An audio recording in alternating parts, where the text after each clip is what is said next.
We're on the campus of Armstrong Atlantic State University near Savannah, Georgia, where the students can easily run into the historic district downtown or out to Tybee Island, but if they want to just be surrounded by beauty, they just walk out of their dormitory room door.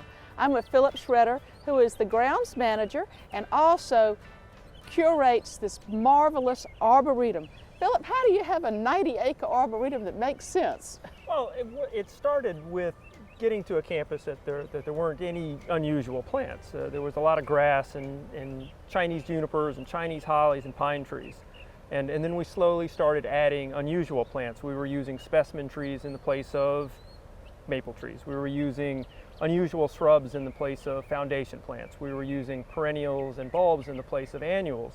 And as each new building has come online, or as each building is renovated, we continue to add new plants that we don't have anywhere else. And so it's amassed over time, and now we have a pretty sizable collection. And you also have specific collections that are grouped together so people can see all the variation that can occur in, for instance, camellias. Right, and that was the problem of putting so many different plants in the ground, and it just didn't make any sense. And so we did start to create major collections. We wanted to show camellia species, and so we have a camellia collection. We wanted to show plants from different places in the world, so we have an international garden which is arranged by geography.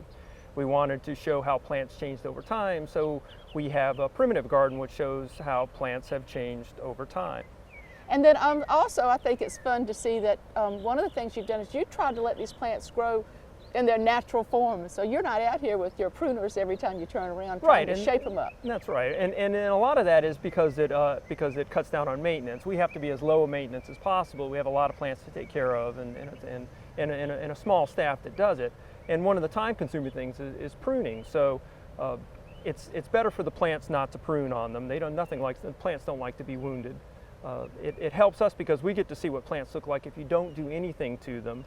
If a plant is too big for the area that it's growing in, then it was planted in the wrong place, and we'll either remove it or transplant it. One of the things I've enjoyed seeing when we were walking around was that you've got an evergreen dogwood collection, which is not something we usually think of. No, in our climate, which is zone 8B, and we can get by with 9 plants, zone 9 plants too.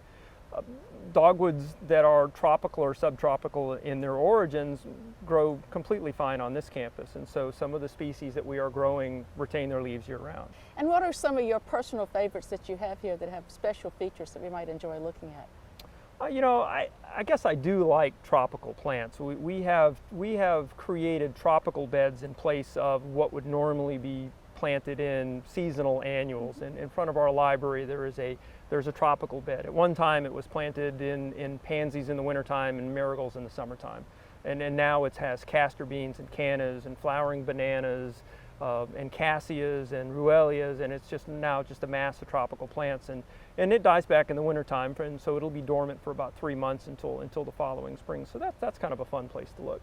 And because winter here, you said, is relatively mild. It is. It's quite mild. We do have some cold temperatures, but they're in such short duration that it usually doesn't affect the plants. Philip, we've enjoyed visiting your beautiful campus today, and if people would like to know more about Armstrong Atlantic State University or the beautiful Arboretum here, how can they find out that information? Well, they can go to the Armstrong website. It's armstrong.edu, and on the home page there's a link to our Arboretum, and on our web page there's contact information for me. They can get in touch with me if they want to arrange a tour for a garden club. I'd be happy to show them the campus. Wonderful. Right now I would like to go over to that international garden and go through Europe. Well, let's start on the Mediterranean. All righty.